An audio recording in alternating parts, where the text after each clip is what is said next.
राजस्थान के कृषि मंत्री और बीजेपी के वरिष्ठ नेता बाबा और डॉक्टर किरोड़ीलाल मीणा ने मंत्री पद छोड़ दिया है। रामायण की चौपाई इस बार बाबा ने पूरी लिख दी। ट्विटर पे लिखा कि रघुकुल रीत सदा चली आई, प्राण जाए पर वचन नहीं जाए। फिर एक चैनल से बातचीत के दौरान भी उन्होंने इसकी पुष्टि की। बाबा 2 दिन से दिल्ली में थे। पार्टी के राष्ट्रीय महामंत्री ने बातचीत के लिए भी बुलाया, लेकिन मुलाकात नहीं हो पाई। किरोड़ीलाल मीणा ने कहा है कि उनकी संगठन और सीएम से कोई नाराजगी नहीं है। उन्होंने सीटें हारने पे इस्तीफा देने को कहा था, इसलिए मुकर नहीं सकता। और इसी बीच किरोड़ीलाल मीणा ने आज की पॉलिटिक्स पे जो कटाक्ष किया है वो भी देखने लायक है। उनका कहना रहा, आज की राजनीति भगवान राम के जैसी हो ये संभव नहीं है, लेकिन राजनीति को इस और लाना तो होगा। एक्चुअल में किरोड़ीलाल मीणा ने लोकसभा चुनाव के दौरान कहा था कि उन्हें जिन 11 सीटों की जिम्मेदारी है, अगर वो हारेंगे तो इस्तीफा दे देंगे। और नतीजों के बाद ही मीणा ने जैसे देखा उन्होंने कि स्थिति है, तो उन्होंने लिख दिया था रघुकुल रीत सदा चली आई। कांग्रेस भी इसमें मौका भुनाती रही। प्रदेश अध्यक्ष गोविंद सिंह डोटासरा ने कहा मीणा पीछे नहीं हटेंगे, इस्तीफा जरूर देंगे। किरोड़ीलाल मीणा ने अब कहा, जैसे मैं बता रहा हूं, एक चैनल से बात करते हुए कहा कि आप लोग जानते हो कि अथक परिश्रम के बाद भी मैं अपने प्रभाव वाले क्षेत्र में पार्टी को नहीं जिता सका। चुनाव के दौरान घोषणा कर दी थी और घोषणा को पूरा कर दिया। जनता के लिए मैंने दिन रात संघर्ष किया है, न दिन देखा न रात, लेकिन जनता ने नहीं माना, निराश किया, इसलिए अंतरात्मा की आवाज से मैंने पद छोड़ दिया है। किरोड़ीलाल मीणा ने यह भी कहा कि मेरी सीएम से कोई शिकायत नहीं है, ना ही कोई संगठन से शिकायत है, ना ही कोई अपेक्षा है और ना पद चाहिए। किरोड़ीलाल मीणा बोले कि ईमानदारी से कह रहा हूं, मैं अपनी पार्टी को जीत नहीं दिला पाया, मेरी यह असफलता है और उसी असफलता के कारण इस्तीफा दिया है। लेकिन जो मार्के वाली लाइन वो आगे की है, वो बाबा जब ये कहते हैं कि आगे भी जनता के मुद्दों को उठाता रहूंगा, बस सरकार की सांस यहीं हलक में अटक जाती है। क्योंकि बाबा जिस तरीके से मुद्दों को उठाते हैं, जिस तरीके से घेरते हैं, पिछले 5 साल में ये कहना बिल्कुल गलत नहीं होगा कि बतौर प्रतिपक्ष राज्यसभा के सांसद होने के बावजूद किरोड़ीलाल मीणा ही नजर आए फील्ड में। सतीश पूनिया ने भी कोशिशें की, राजेंद्र राठौड़ भी कोशिश करते रहे, लेकिन जिस तरीके का अंदाज, सड़क पे पैदल चलना, तमाम चीजें किरोड़ीलाल मीणा करते रहे, वैसी कोई नहीं कर पाया।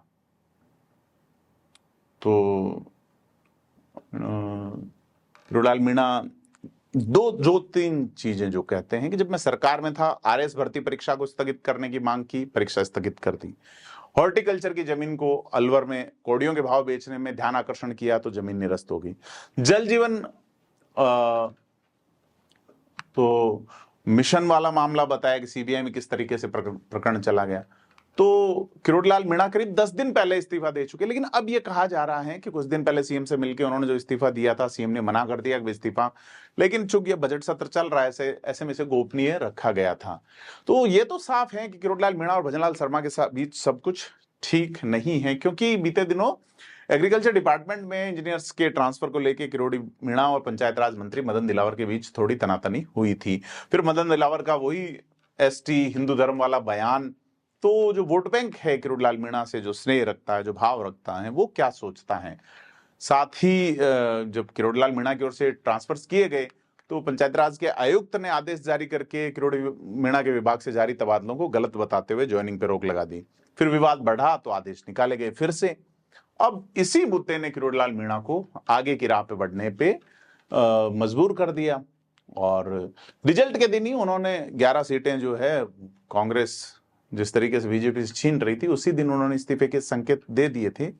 तो किरोड़ीलाल मीणा और भजनलाल शर्मा के बीच लगभग ये स्थिति है कि अब शायद राहें जुदा हैं, क्योंकि जिस तरीके से कृषि विपणन को हटा के कृषि विभाग दिया गया, पंचायत राज को हटा के ग्रामीण विकास विभाग दिया गया, तो ये सारी चीजें जो है वो आगे ढंग से नहीं चलने वाली लग रही। साथ ही दोनों तरफ सरकारें भाजपा की होने के बीच किरोड़ीलाल मीणा का यह कहना कि राजनीति पर धर्म का अंकुश होना चाहिए, और आज राजनीति राजधर्म से विमुख हो रही है, भ्रष्टाचार के दलदल में फंस रही है, ऐसे में भाजपा की परेशानी बढ़ सकती है। बाबा का अगर इस्तीफा मंजूर हुआ और बाबा का सियासी ट्रैक रिकॉर्ड देखें तो मुद्दों को जिस अंदाज में, जिस आक्रामकता से वो उठाते हैं, राजस्थान में कोई नहीं कर पाता। और अगर वो सरकार से बाहर आ जाते हैं, जैसा पहले भी आते रहे हैं, तो बीजेपी के लिए स्थिति मुश्किल होने वाली है, क्योंकि वो पहले भी चुनाव लड़े, अपने दम पे सीटें जीते, एनपीपी से लड़े, चाहे निर्दलीय लड़े। लोकसभा का चुनाव 2009 में वो निर्दलीय जीते थे।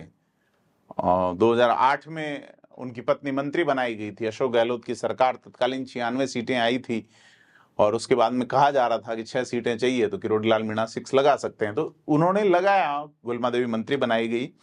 अगर अब किरोड़ीलाल मीणा भाजपा से रुखसत होते हैं तो जो 5 उपचुनाव हैं वो और आने वाले निकाय और पंचायत चुनाव में भाजपा का नैरेटिव निश्चित तौर पे खराब हो सकता है। अब तक सरकार में रह के कई सारे ऐसे मुद्दे भी रहे हैं जिन पे बोलना चाहिए था, बाबा शांत रहे, लेकिन अब लगता है कि वो मुद्दे उठाने के लिए आजाद हो जाएंगे। हालांकि किरोड़ीलाल मीणा को देवली, उनियारा, चौरासी, झुंझुनू, खीमसर और दौसा वाले उपचुनाव में दौसा सीट का प्रभारी नियुक्त किया गया है। अब देखना यह है कि पार्टी यहाँ कैसे चुनौतियों से निपटेगी। तो मुरारीलाल मीणा के विधायक बनने के, सांसद बनने के बाद ये सीट खाली हो गई थी, और पहले जब ये माना जा रहा था, जब 2023 में भाजपा वापस आई तो किरोड़ीलाल मीणा भी सीएम पद के दावेदार थे, हालांकि उन्हें उप मुख्यमंत्री बनाए जाने जैसी बात चल रही थी, परंतु जब सरकार बनी तो उन्हें कृषि और ग्रामीण विकास मंत्री बनाकर छोड़ दिया गया, और साथ ही विभागों के टुकड़े भी कर दिए गए। तो ऐसे में बाबा इंतजार कर रहे थे कि लोकसभा चुनाव में उनके भाई जगमोहन मीणा को दौसा से बीजेपी का टिकट दिया जाएगा, लेकिन जगमोहन मीणा की जगह कन्हैयालाल मीणा को दे दिया। तो ये सारी चीजें जो है वो किरोड़ीलाल मीणा की नाराजगी के लिए पर्याप्त थी। अब देखना ये, आप क्या सोचते हैं, अंदाज बाबा क्या है और क्या होगा, हमें कमेंट करके बताएं, वीडियो को लाइक शेयर करें। धन्यवाद।